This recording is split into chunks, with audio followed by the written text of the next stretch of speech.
Mapagpalang araw po. Nandito po tayo sa ngayon sa barangay 128 Zone 10 District 1 Balot, Tondo, Manila. Dito po sa Garden of ano bang tawag dito? Paradise. Paradise site. Yan, dito po kina Tatay Hugos. At yan po yung kanila. Yan, dyan po sila. Okay, tayo po ay may Bible study. Sisimulan natin sa isang awit sa pamamagitan ng Kay buti-buti mo, Panginoon. Ay Buti-buti mo, Panginoon. sa lahat ng oras, sa bawat araw, Ika'y laging tapat o magmahal. Ang iyong kaway ko walang hanggan. Pinupuri, sinasamba kita. Dakilang Diyos at Panginoon.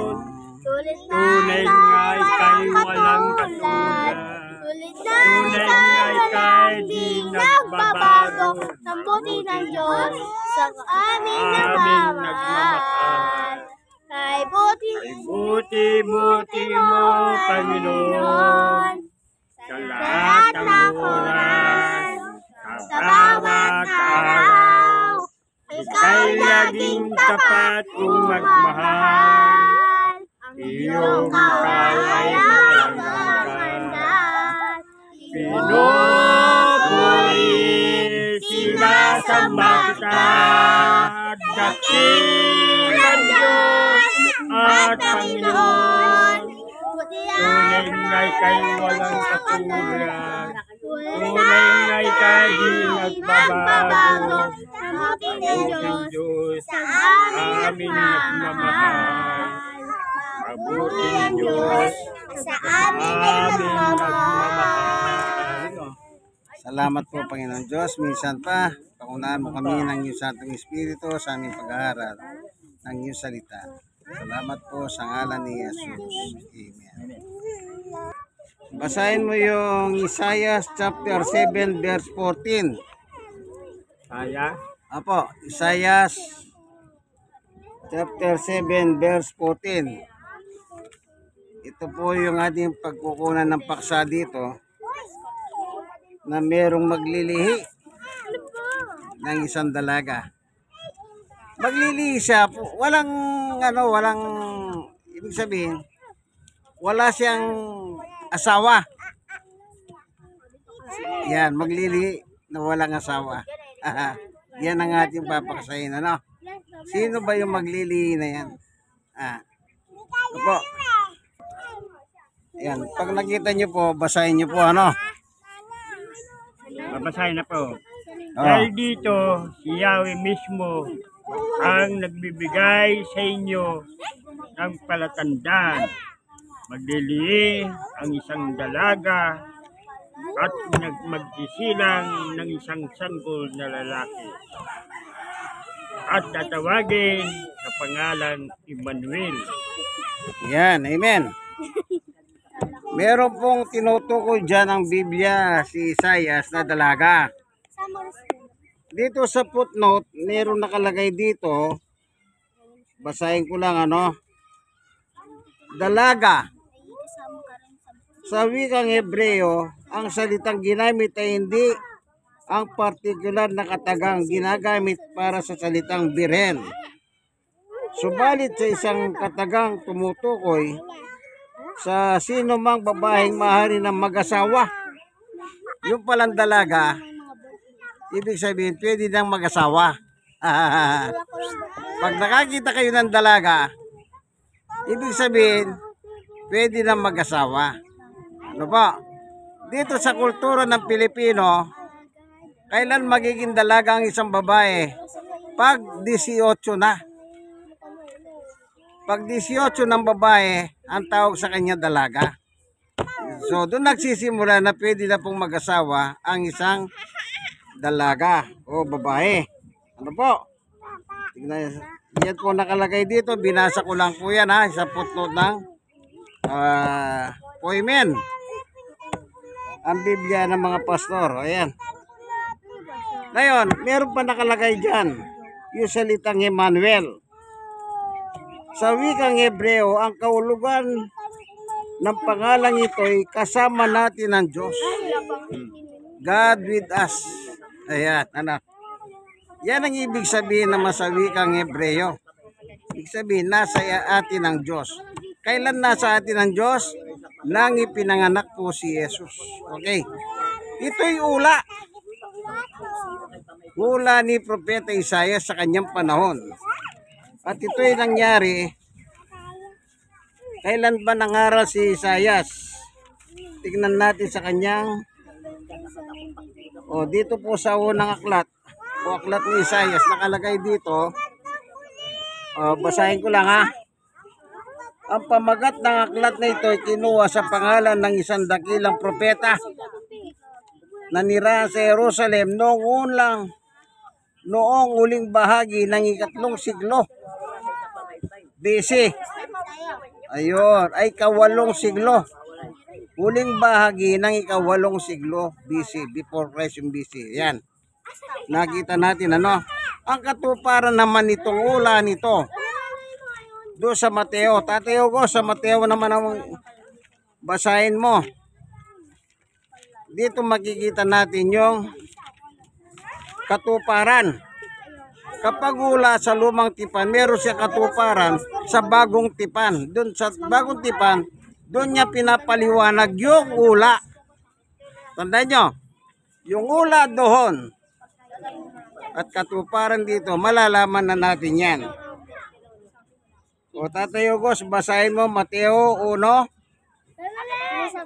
mula sa 18, 19, 20, 21, 22, 23, 24, 25. Medyo mahaba-haba yan, ano?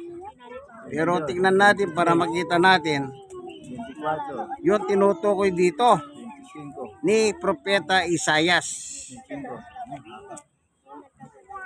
Pag nakita ni Tatayo Gos, babasahin niya siyempre. Nandito tayo kayo sa garden. Ito yung mga kasama natin, oh. Para makita nyo po, ano?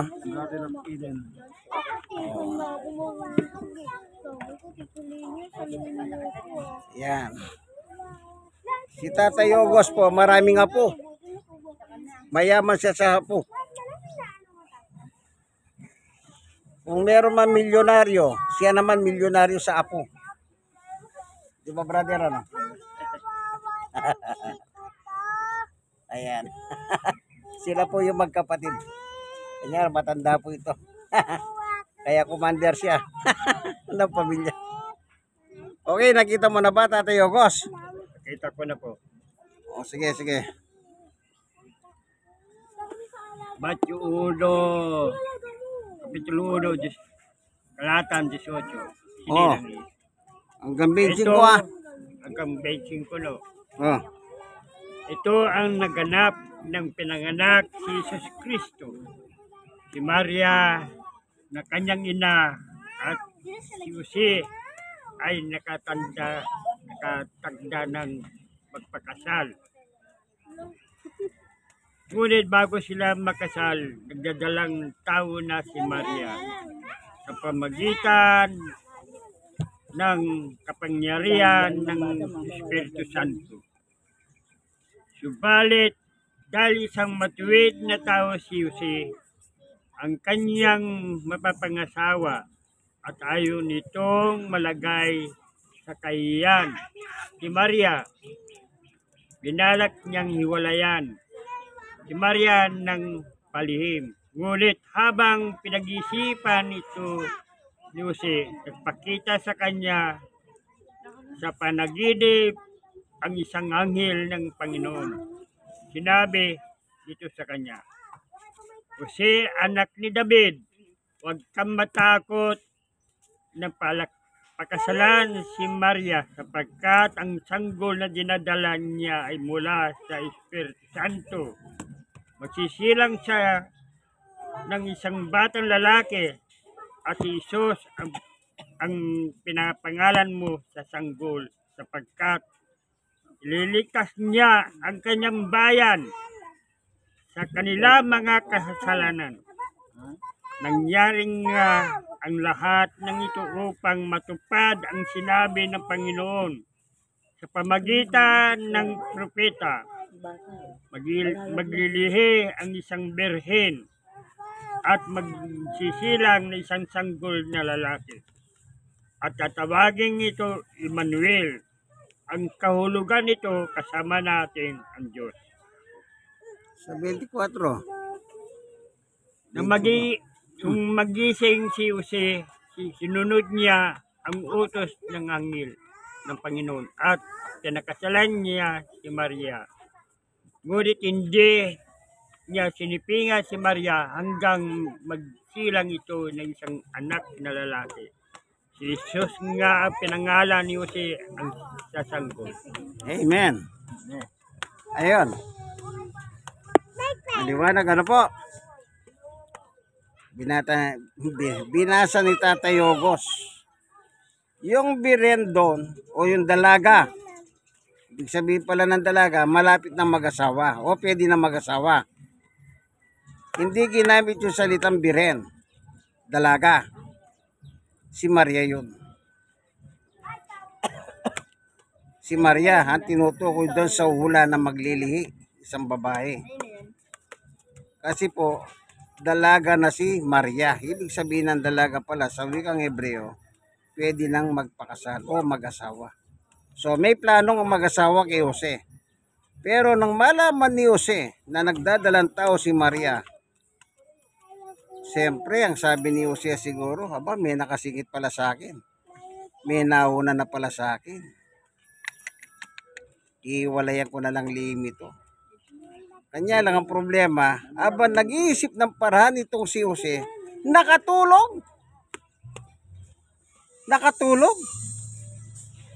Isipin nyo, nagpaplano ng sa isip niya paano niya iiwanan si Maria. Nakatulog.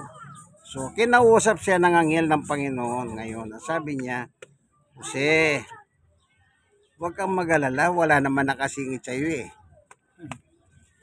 Biren pa yan. Kasi nga, yung dinadalang tao niya, hindi galing sa tao. Nagmula sa Espiritu Santo. Kaya yun, pinakasalan si Maria. At pagkatapos may panganak si Jesus, doon po sila nagkaroon ng honeymoon at nagkaroon pa sila ng mga anak na lalaki at babae ni Jose. Pero hanggat nagdadalang tao na po si Maria, hindi niya po ginalaw. Kasi po, yun ang hula. Manganganak ang isang dalaga. Halimbawa, sa eto kultura, walang ano Sa ngayon po, kahit buntis yung babae, tinitira ng asawa eh. Totoo yan.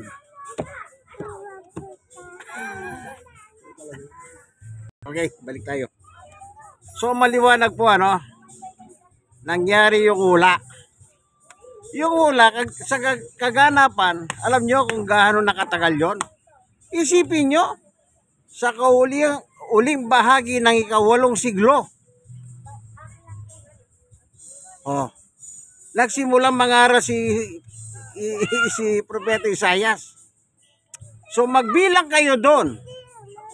Hanggang sa papunta tayo ng 1, 2, 3, 4, 5. Nasaan na tayo ngayon? Year 2000 Kailan ipinanganak si Jesus? Year 30. Mula sa ika-8 siglo, pababa na yon, 9, 10, 11, 12, 13, 14, 15, 16, hanggang sa isang taon. Then magbibilang ka naman ng 1, 2, 3, 4, 5. Up to 30 years. Doon po, per century, ipinanganak si Jesus. At the age of 30, nangaral siya. At the age of 30, hinatulan siya kamatayan sa krus. Isipin niyo po yung hula na yun. Ang tagal. 1,000 taon ang nakaraan. At nagkaroon ng katuparan.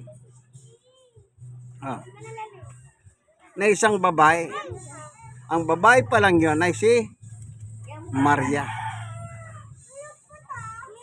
Yun tinatawag nilang Santa Maria o Mama Mary o kung ano man ang tawag nila doon. Ano po? Yun si Maria. Kaya si Maria po ay dalaga. Wala siyang karanasan sa lalaki. Nang siya po ay maglihi. Maglihi. Kasi po si Jesus walang katawan. Basahin natin ano. Tatay Ogos, basahin mo nga dito sa Hebreo. Tingnan natin. Sa 2:14. Ito lang. Tinapon na ninyo ang matigang Ayan. Ayan, pakibasa nyo po. Dahil sa mga anak na tinutukoy niya ay tao, naging tao rin si Jesus. At tulad nila may laman at dugo. Ginawa niya ito upang sa pamagitan ng kanyang kamatayan ay mawasak niya ang diablo na siya may kapangyarihan sa kamatayan. Yan. So, si Jesus po, walang laman at dugo. Wala siyang laman at dugo. Paano siya ipapanganak ngayon ni Maria kung wala siyang laman at dugo? Ayan o. Dahil ang anak na tinutukoy niya ay tao, mananampalataya yon. Naging tao rin si Jesus.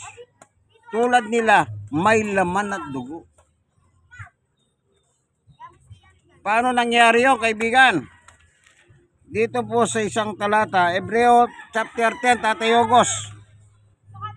Basahin mo po yung verse 5, 6 hanggang 8. Bro, Opo, Hebreo chapter 10,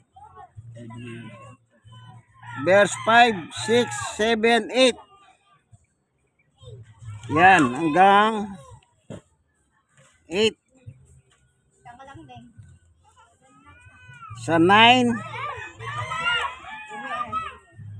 10, hanggang 10. Sige Tatay Ogos, pag nakita mo, pakibasa nyo po ano. Itong Hebreo chapter 10 verse 5, 6, 7, 8, 9, 10. Para makita natin paano nagkaroon ng laman at dugo si Jesus. Samantalang hindi naman nagani mo si Maria at Jose. Ang pinagbubuntis ni Maria o dinadalang tao sa kanyang sinapupunan ay mula sa Espiritu Santo. E di lalabas yung Espiritu tao. Hindi po. Wala pong hanyo yung Espiritu, hindi natin na siya nakikita. Ganon din po si Jesus, Espiritu siya. Okay? babasahin. Opo. Dahil dyan ng si Kristo na parito sa daigdig. Sinabi niya ang Diyos, ang mga pag-aalay, pati mga handog at mga hayop ay handang susunugin. Hindi mo na ibig sa dambana dalhin. Hindi mo na kinalugdan ang mga handog na sinusunog at mga handog upang bawiin ng kasalanan. Kaya inahanda mo ang aking katawan upang maging handog. Kaya sinabi ko, ako narito,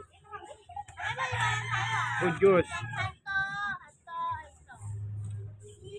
upang sundin ang iyong kalooban ayon sa sinasabi ng kasulatan tungkol sa akin. Sinabi muna niya, hindi mo ninanais o kinalugdan ang mga alay at handog na hayop, ang mga handog, mga susunugin at mga handog dahil sa kasalanan. Kahit ito'y nahandog ayon sa kautusan. Sa kanya dinugtong, ako'y narito upang sundin niyo ang kalooban. Sa ganitong paraan, inalis nga ng Diyos ang unang handog at pinalitan ng handog ni Kristo.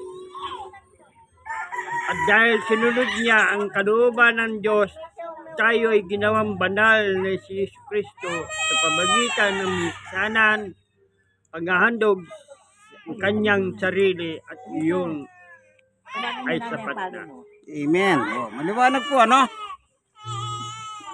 Kung hindi siya binagyan ng laman at dugo ng Diyos, paano po natin maihahandog si Jesus ngayon? Paano niya matutubos yung kasalanan natin?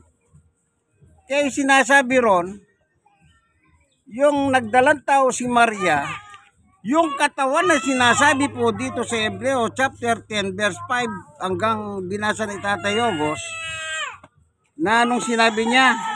Kaya tinihanda mo ang aking katawan upang maging handog. Sino naganda ng katawan? Ang Diyos.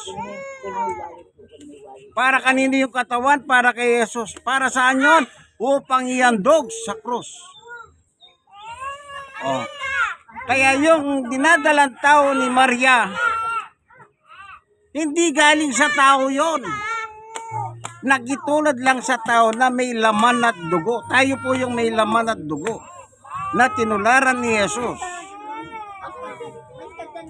Para maihandog lang po siya, naglahan ng Diyos ng isang katawan, gaya ng katawan natin, na may laman at dugo, na kumakain din. Kasi sa panahon nila, kasama nilang kumakain si Jesus ng mga alagad. Ayan. Para hindi po kayo madistract ang isip nyo, ano? Baka sabihin nyo, nagdadalang tao. Yan ngayon, kung ipipilit ninyong tao, lalabas yung espiritu, tao rin yun. Hindi po tao yun, espiritu. Napakaliwanag na nakasulat, Espiritu Santo. Santo siya, espiritu siya. Okay? Kaya nilahanan siya ng Diyos. Kaya tinutukoy po ni Isaias na nagkaroon ng katuparan sa panahon ni Mateo para maihandog po, matubos ang kasalanan natin. Kung wala pong Jesus na inihandog, paano po yung kasalanan natin? Di wala tayong katubusan. Lahat po tayo papunta lang sa isang direksyon. Anong direksyon? Direksyon na papuntang impyerno, kaibigan. Papuntang impyerno. Ano bibiling ko? Kaya ayaw ng Diyos na may impyerno ang tao. Anong tinapay? Hindi gusto ng Diyos ang tao may impyerno. Yung ganyan Kasi sa lahat ng nilikha ng Diyos, ang pinaka-perfectong nilikha ng Diyos ang tao. munggo. Huwag ka bibilang Ube. Ha? Munggo nga. Ang tao po ang pinaka-perfect na nilikha ng Diyos. Kaya ayaw niyang mapunta sa impyerno ang tao. Tingnan natin ang sulat ni Pablo. Tayo, Ogos. Unang Timoteo, Tatay Ogos. Ito, tingnan natin ang sulat ni Pablo. Unang Timoteo, chapter 2, verse 3 and 4. Bala ka na kung ano yung sinabi mo. Yan. Sasawa na sila sa Tingnan natin naman ang sinasabi ni Pablo. Anong kana? Unang Timoteo, chapter 2, verse 3 and 4. Unang Timoteo, Tatay Ogos, ha? Pain ko na lang kayo picture niya. Opo. Tignan natin ang sinabi ni Apostol Pablo. Para makita natin. Gusto ba ng Diyos na maimpyerno po ang tao? Hindi gusto ng Diyos yan. Ayaw ng Diyos na yung tao maimpyerno. Kasi nga po, sa lahat ng nilikha ng Diyos, ang pinaka-perfecto ay ang tao. Baka meron sa inyo dyan ang pangalan perfecto. Baka sabihin nyo, ako perfecto. Pangalan nyo lang yan, kaibigan.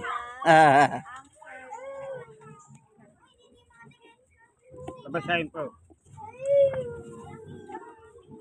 Ito ang mabuti at nakalulugod sa Diyos na ating tagapagligtas. Ibig niya ang lahat ng tao ay maligtas at makaalam ng katotohanan ito. Amen. Kita nyo po. Ang gusto ng Diyos, lahat ng tao. Kasi po lahat nagkasala. Panalangin tayo. Kaya ayaw niyang mapunta po tayo sa apoy ng impyerno. Ganon po tayo kamahal ng Diyos. Kaya ginawa niya, Wala tayong kapangyarihan para mapatawad tayo ng Diyos. Ang ginawa niya, siya nagsakripisyo. Ibinigay ang bugtong na anak. Ibinigay. Upang siya po ang ihandog para matubos po tayo ng mga kasalanan.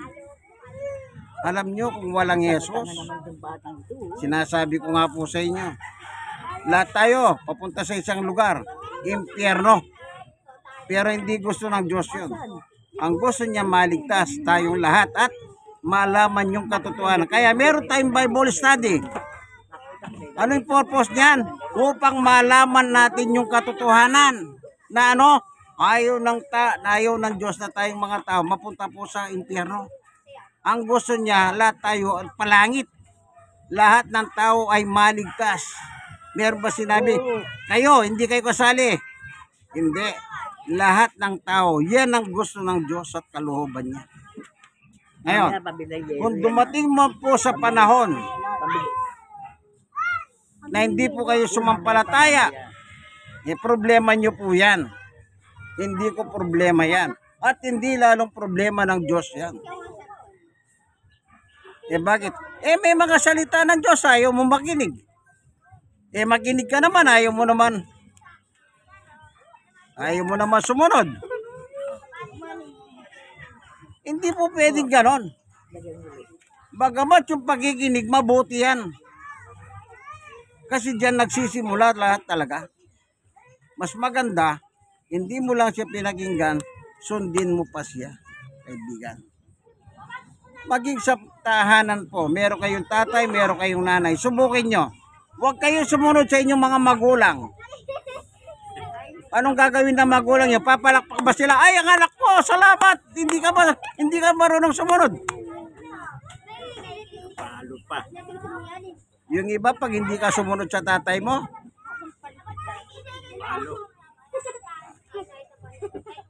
oo, totoo yan. Kaya kailangan po, sumunod na lang tayo.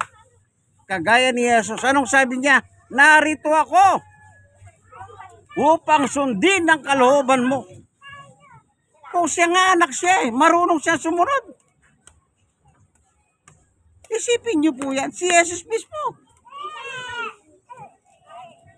Yung pinasa ni Tatay Ogos, yung pinabasa ko sa kanya kanina, meron po yun. Tingnan natin ha. Ito, Hebreo chapter 10. Ito, babasahin ko ha. Ako'y narito upang sundin ang kalooban mo. Sino nagsasalita dyan? Si Jesus. Narito ako. Ang kausap niyan, Diyos. Upang sundin ang kalooban mo. Kung siya nga anak na ng Diyos, bugtong na anak, marunong siyang sumunod hanggang kamatayan. Tayo pa kaya, kaibigan, ang hindi marunong sumunod? Hindi naman tayo pinapako sa krus eh. Siguro pag ipapako tayo sa krus, hindi tayo susunod. Masakit siya tayo. Sipin mo ipapako ka dito, hindi ka naman itatali. Pako talaga. Tapos sa pamo, ganyan yung pamo, papako dito sa gitna. Walang tungtungan yan. Kahit naman sa literal, itali ka lang na gano'n kung di ka mahirapan. How much more, walang tungtungan, pakuan nakatukod. Ganon ang ginawa kay Jesus. Hanggang kamatayan sumunod siya. Pangulit, Tatay Ogos. Dito po sa libro ng Pilipos. Yan, panguli na po, ang dagdag lang ito. Chapter 2, verse 5, 6, 7, 8, 9. Yan, hanggang 10. Hanggang 10. Hanggang 11 na po.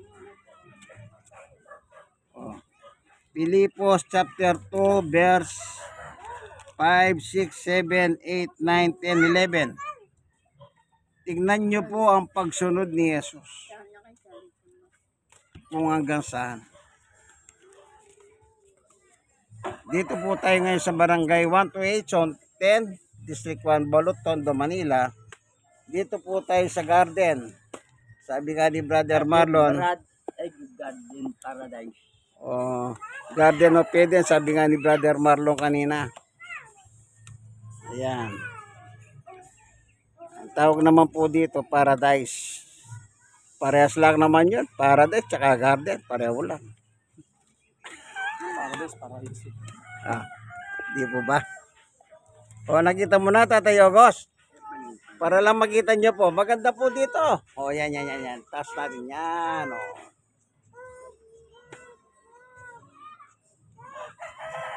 Parang nasa probinsya po kami. Pero hindi po probinsya ito. Tondo. Lugar ng mga siga. Ewan ko kung totoo ba yun. O tinagurian lang nila mga siga. Yung mga taga-Tondo. Ako, hindi po ako taga-Tondo. Probinsyano ako. Ewan ko sa mga taga-Tondo kung talagang ano. Ito, taga-Tondo po ito. Ayan, ano po, taga-Amerika po ito. Amerika. Dito lang lumagi sa Tondo. Amerikano. Nakita mo na, Tatay Ogos. Kayo, Sige. Ay, simulan mo. Sa 5. naway magkaroon kayo ng kaisipan katulad ng kay Kristo Jesus. Kahit taglay niya ang kalikasan ng Diyos, hindi siya pinagpilitan manatiling kapantay ng Diyos. Sa halip, kusa siyang binitawan ang magiging kapantay ng Diyos at mamuhay ng isang alipin. Pinanganak siya bilang tao at nang siya'y maging tao, nagpakumbaba siya at maging masunurin hanggang sa kamatayan. Maging ito man ay kamatayan sa krus. Dahil dito siya'y lubusang tinaas ang Diyos at binigyan ng pangalan ni higit ang lahat ng pangalan. Sa ngayon, sa pangalan ni Jesus ay luluhod at magpupuri ang lahat ng nasa langit, nasa lupa, at sa ilalim ng lupa. At ang lahat ay pahayag na si Kristo ay Panginoon sa ikaluluwalhating ng Diyos Ama. Amen. Ayun. Hanggang saan ang pagsunod ni Jesus? Hanggang kamatayan sa krus. Kaya nagbukas po ang kanyang ministry sa bundok ng Golgota o bundok ng bungo. Yung katawan ay binigay ng Diyos. Yun po ang pinako sa krus. Upang tubusin po ang ating mga kasalanan. Tayong mga taong labis na minahal ng Diyos. Pero hindi natin minahal ang Diyos. Mas minahal pa natin ang ating sarili at minahal natin si Satanas. Baka magtataka kayo, ba't sinabi kong minahal natin si Satanas? Ganyan naman lahat tayo eh. Yung gusto ni Satanas, yun ang gusto natin. Pero dumating si Kristo, na sumampalataya tayo kay Kristo, na bago na po ang kapalaran natin. Hindi na po natin love si Satanas, ang love na natin si Jesus. Salamat Panginoon Diyos sa iyong pagtuturo sa amin na yung biren pinakilala mo sa bagong tipan. Wala pang iba si Maria na ang kanyang pinanganak ay aming tagapagligtas. Salamat po sa ngalan ni Jesus. Amen. Ibig siyang pumukaw sa ating puso'y kaluluwa, Ang siyang nagdulot sa ating buhay ng gintong araw at pag-asa, pag-ibig, ang siyang buklod natin, di mapapawi kailan pa man. Sa puso'y diwa, tayo isa lamang, kahit na tayo magkawalay. Pagkat ang Diyos natin, Diyos ng pag-ibig, magmahalan tayo'y magtulungan. At kung tayo'y bigo, ay huwag limutin na may Diyos tayo nagmamahal. Sikapin ating pagsuyo, ating ikalat sa buong mundo.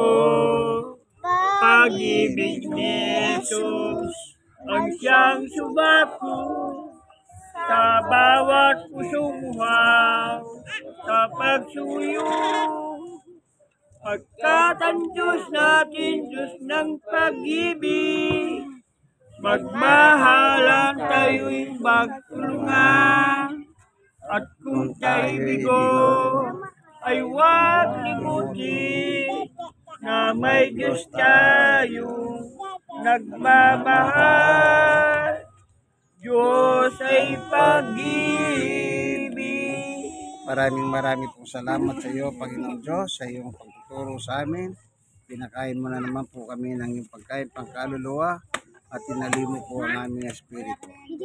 Salamat po sa ngalan ng Panginoong Yesus. Amen. Pagpalain mo po kayo ng bawat isa na narito sa aming Garden Bible Study sa tahanan ni Tatay Yogos at Nanay Claring Garan. Salamat po sa ngalan ni Jesus. Amen and amen. God bless us all, kayong mga nanonood ng video nito. Sana meron kayong natutunan. Hindi po tayo naglulukuhan. Meron tayong hawak na Biblia. Poeme ng Biblia ng mga pastor. Merienda time na po kami niyan. Merienda time.